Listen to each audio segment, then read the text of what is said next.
Eu venho aqui falar com vocês sobre possibilidades de se observar a questão das cores dos chakras de uma forma holística. Então, eu não vou me atentar a uma linha, a uma doutrina, a uma religião só, mas tentar juntar alguns autores que eu conheço, algumas teorias de cor, para falar sobre esses chakras, tá?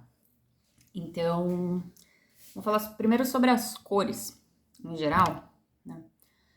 As cores, elas são conhecidas como uma manifestação física da divindade na Terra. Então, para algumas religiões, por exemplo, as judaico-cristãs, né, a gente entende a cor como algo que se relaciona com um universo extramaterial. Então, a gente pode observar a cor no sentido fisiológico, a gente pode observar a cor no sentido de pigmento, a cor como pigmento, né? A cor como luz, que é uma outra manifestação, e a cor como uma questão simbólica psicológica. Então, vários autores já falaram sobre essa questão simbólica. O Jung, por exemplo, o Goethe é um dos autores que eu vou levantar aqui, entre vários outros, mas esses são os principais, no momento. É importante a gente ver que o arco-íris, por exemplo, o arco-íris ele sempre foi visto, falando agora das religiões cristãs, como o símbolo do amor divino, desse amor crístico. Então, se você passar pela cidade de São Paulo, por exemplo, ver algumas igrejas com arco-íris, não significa que aquela igreja é gay, mas que ela está representada visualmente pelas cores do amor crístico. E que não é à toa também que a comunidade LGBTQI+, ela usa do arco-íris como um símbolo. O que seria esse arco-íris na realidade, né? Mais do que a questão da diversidade, que é uma questão, mas principalmente do amor. O amor acima de tudo. O amor como lei universal. Amar. Né? Então, o arco-íris ele tem esse significado em algumas passagens. Por exemplo, quando termina a chuva com Noé e ele vê um arco-íris. O que significa esse arco-íris? Significa a presença de Deus, desse amor divino, dessa consolação. Agora, falando sobre essas 7 cores dos chakras, vamos começar pelo base, que é o vermelho. O vermelho é essa cor de início, é a cor da matéria em ação, é essa coisa que sai de dentro e sobe, vai para fora. Que é exatamente esse o sentido que faz a energia dos chakras da Kundalini, ela sai de dentro e sobe pela coluna. Esse vermelho, né, o que é o vermelho? O vermelho, ele está presente em quais coisas? No sangue, o vermelho, o sangue cheio de ferro. Marte, o planeta vermelho, que é esse planeta de força de ação, muitas vezes de violência, mas dessa masculinidade. E aqui é importante lembrar que eu vou falar sobre arquétipos de feminino e masculino, mas eu não tô falando de homens e mulheres necessariamente, tô falando sobre energias, tá? Sobre polaridades energéticas. Então essa pode ser traduzida como violência, essa matéria, mas essa força de vida, a fome, o apetite, o desejo. Isso tudo está ligado à cor vermelha, essa cor que chama a atenção, que ela tem um impacto visual muito grande, né? Tanto para o nosso olho como para os olhos de alguns animais, por exemplo, o vermelho ele tem uma pigmentação diferente, tá? Ele tem uma mensagem que choca, né? E é exatamente o chakra que inicia, que tem essa força para começar todos os outros, para levantar a energia para cima. Isso é super importante. Não significa que seja uma força inferior, mas iniciática. Ela inicia. Então, quando você tiver com problemas relacionados à iniciativa, é interessante estimular esse chakra, tentar curar ele. E aí a gente vai para o laranja, né, que fica entre o amarelo e o vermelho, é a junção dos dois. Então, o que seria esse laranja? O laranja você encontra na borda da chama, do fogo, na natureza, que é essa vontade de ascendência, esse desejo de se tornar algo maior. Então, se o vermelho ele é o desejo, o laranja ele é o desejo para algo a mais. Seria a ação para o amarelo, que aí a gente vai para o plexo solar. O que é o amarelo? O amarelo ele é a cor mais clara, tanto como pigmento como luz, é a cor mais clara. Isso significa que o amarelo, ele como símbolo, ele é o símbolo da luz, ele é o símbolo solar, né? O amarelo desse sol, do fogo, dessa energia quente, é uma cor quente. Então a gente ainda está falando sobre cores quentes aqui, nesses três chakras de base, né? Os inferiores no sentido de altura, os mais baixos. Então, esse laranja, ele quer ser o amarelo. Então, ele é a força de ação a serviço desse amarelo. Ele é a força de ação, poderia dizer, marciana para o Sol. Então, é muito interessante ver isso, que é uma ação intencionada, uma ação consciente para algo maior. E aí, com o amarelo, já falei que é a cor mais clara de todas as cores, que representa a luz, assim como o dourado, o ouro, essa cor do ouro. As igrejas, elas são pintadas ou tem ouro na sua concepção, porque ele brilha, ele é o elemento de muita luz. Não é à toa que o ouro, simbolicamente, pelos alquimistas, né, ele era simbolizado pelo mesmo símbolo do sol. Então, ele representa o sol, esse grande brilho, essa força espiritual, digamos assim. Mas essa força espiritual que é palpável, que é sentida na pele. Né? Da mesma forma que a gente não consegue pegar o fogo, mas a gente sente nas mãos sensivelmente esse fogo. Você não consegue alcançar o sol, você não pega o sol nas mãos, mas você pode ter uma queimadura do sol, né? Você sente o sol, ele ainda faz parte desse universo sensível, mas ele tá lá no alto já. E aí quando a gente vai pro verde, pro coração, né? O Goethe, ele tem uma abordagem muito interessante sobre a doutrina das cores, que ele relaciona o verde e o vermelho como cores fundamentais. Então, se o vermelho ele seria a cor da matéria, do início da matéria, o verde ele é realmente o início do homem espiritual. Para ele, elas são a mesma potência, mas em formas opostas. O que isso significa? Para o Goethe, o vermelho ele significa o desequilíbrio e o verde o equilíbrio.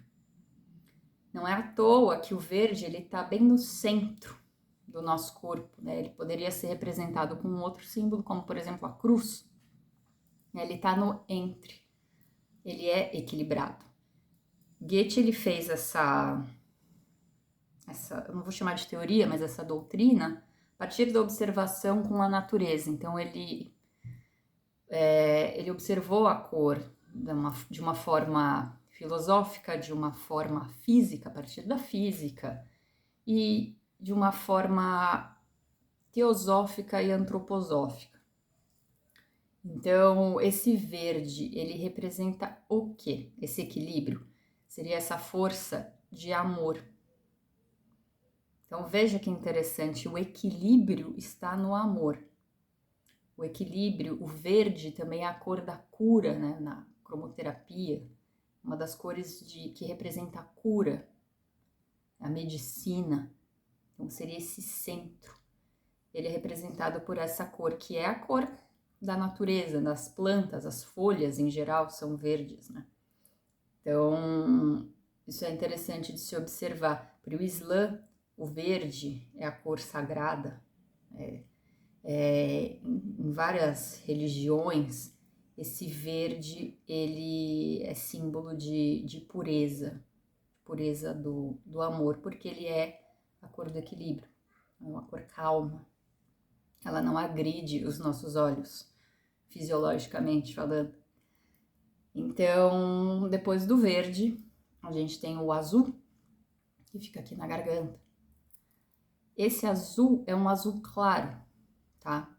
E o azul, diferente do amarelo, que estava lá no plexo solar, o azul ele é tido como a cor mais escura das cores.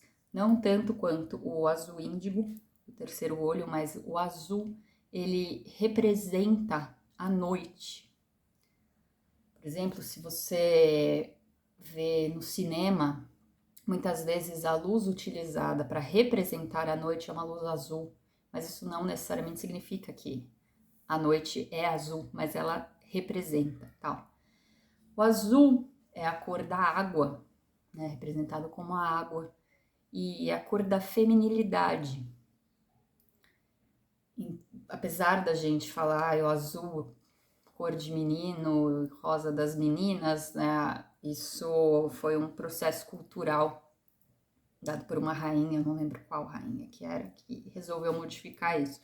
Mas, em essência, o azul é a cor da feminilidade, é a cor de Vênus, a cor de onde veio Vênus, é a cor do manto da Virgem Maria.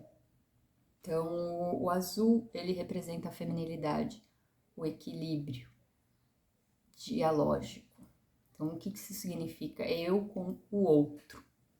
Como eu me comunico com o outro, como eu me relaciono com o outro. Então, se o sol, o amarelo, ele brilha por si, esse aqui, ele representa a lua. E ela precisa do sol para ser iluminada. Ela não é luminosa, ela é iluminada. Então, é sempre com a relação com o outro. Não é à toa que ela fica aqui com a fala, né? Como a gente se comunica, como a gente dialoga, como a gente canta e encanta as pessoas. É por essa linha. Tá? Esse azul, ele é eu e o outro. E a gente sobe para este último azul aqui, que é o azul índigo. Esse sim é o azul mais escuro que tem, que já é, como luz, ele é um pouco mais difícil de ser representado, mas como pigmento, ele é muito possível, esse azul escuro.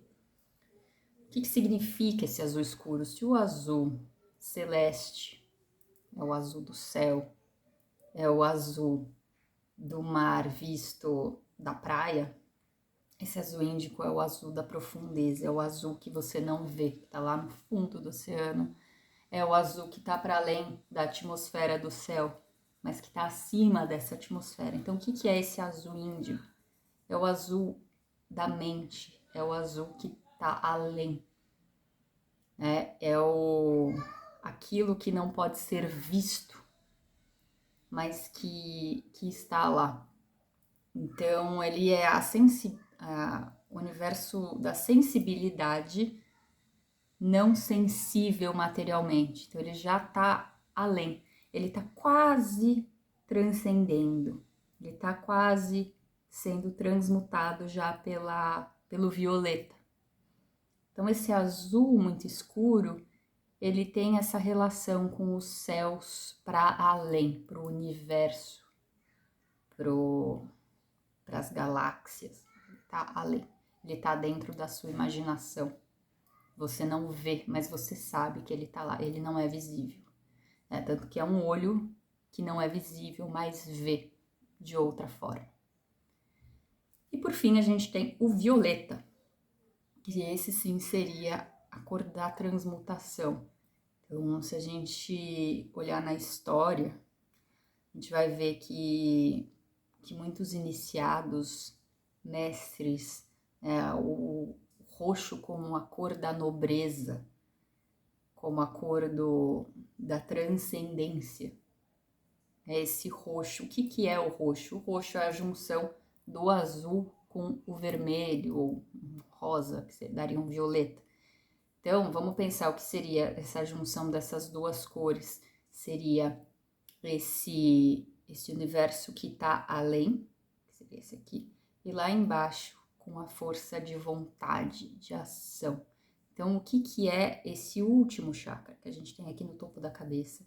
É essa ação para transcender, essa vontade de ser além, de transmutar, de fim de ciclo. Porque aí a gente pode voltar com o violeta, a gente relaciona novamente com o vermelho. E aí você fecha essa chave cromática, esse círculo cromático, que é uma energia de retorno que volta. Ela sobe e ela desce, ela pode vir, ir e vir a partir dessas cores, tá?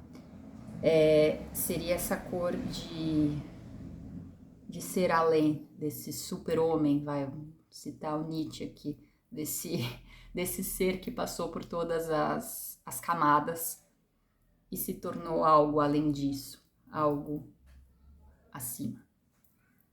Então, eu acho interessante a gente pensar sobre essas questões de cor quando a gente está meditando, quando a gente procura curar algum órgão específico, né? E observar a manifestação das cores no mundo a partir dessa relação simbólica também, né? Quando a gente vai comer um alimento, o que significa esse alimento? Qual é a cor desse alimento?